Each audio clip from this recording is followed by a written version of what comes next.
The term abracadabra is often heard in magic shows, typically spoken just before a rabbit is pulled from a hat. However, abracadabra originally functioned as a folk magic incantation against inflammation and fever.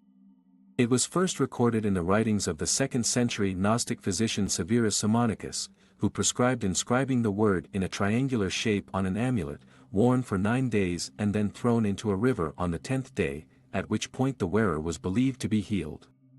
According to Simonicus, this formula had the power to attract benevolent spirits to aid in the healing process. Tracing the incantation abracadabra leads to its association with the deity Abraxas, considered the supreme being in Gnostic thought. Abraxas is a mystical term made up of Greek letters, sometimes spelled as Abraxas, which may reflect an earlier variation. Some suggest the name has ancient Druidic origins, while others propose it comes from 2 Egyptian words, abrak, and sax, meaning the honored or sacred word. Alternatively, it might be a corruption of an ancient Egyptian magical incantation meaning, hurt me not. Who exactly is Abraxas?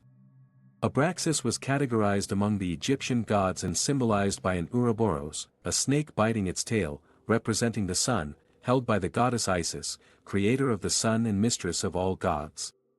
Egyptians described the first and most divine being as a serpent with the form of a hawk, called Neph, who was believed to fill everything with light when his eyes were open and bring darkness when they closed. This image became a common depiction of Abraxas. Abraxas was also linked to the Mithraic mystery religion of Persian origin, a key rival to Christianity in Rome during its first 400 years.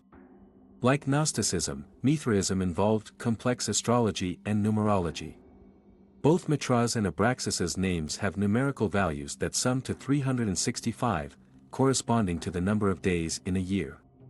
This association underscores Abraxas's cosmic authority, governing the cyclical nature of time, seasons, and celestial movements.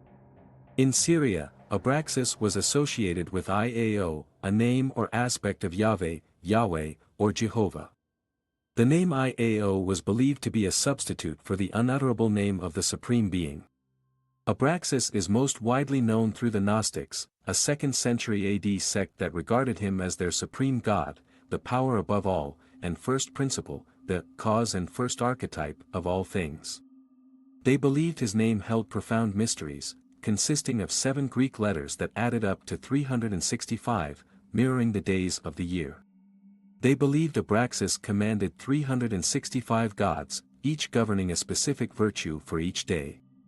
The 7 letters of his name also corresponded to the 7 classical planets, Sun, Moon, Mercury, Venus, Mars, Jupiter, and Saturn, and the days of the week. To the Gnostics, Abraxas was the totality of everything, embodying both opposites, good and evil, divine and demonic.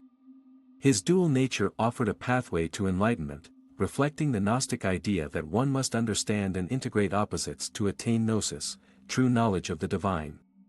Abraxas is depicted on ancient talismans and charms, often with a whip and shield, the latter inscribed with the name Iao.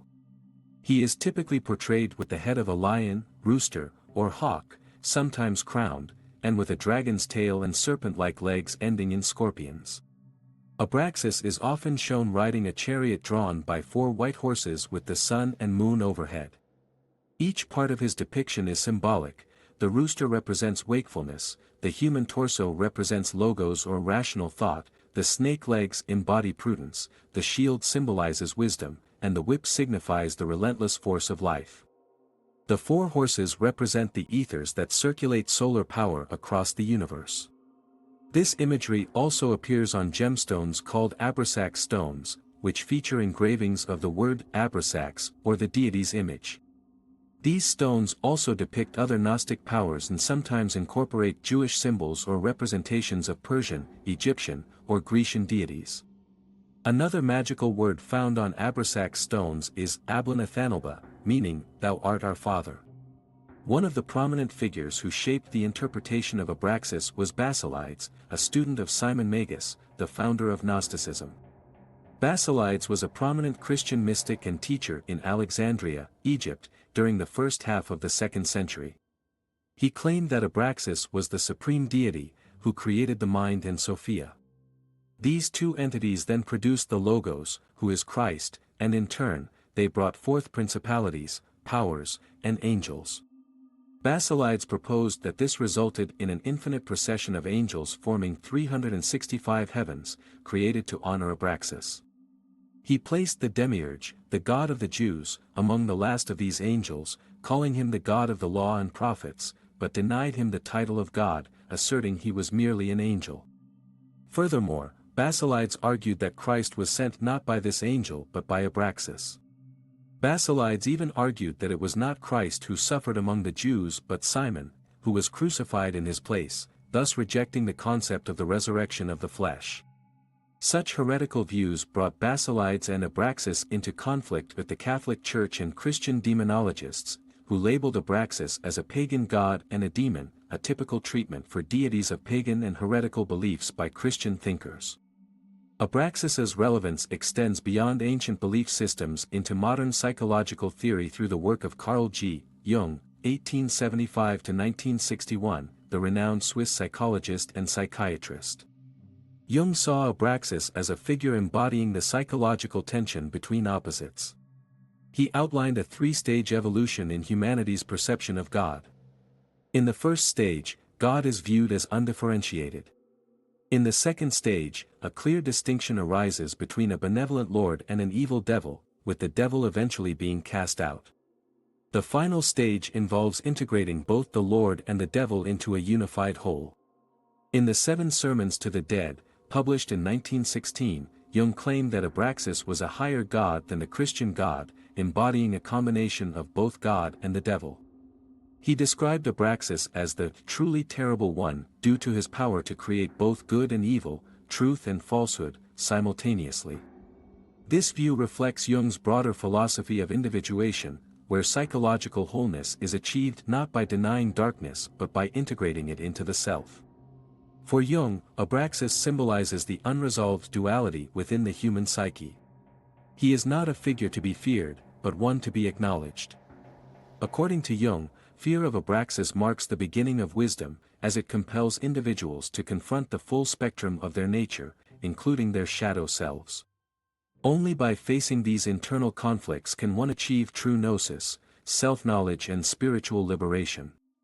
In conclusion, the magical incantation Abracadabra ultimately connects to the deity Abraxas, a symbol of duality and the union of opposites.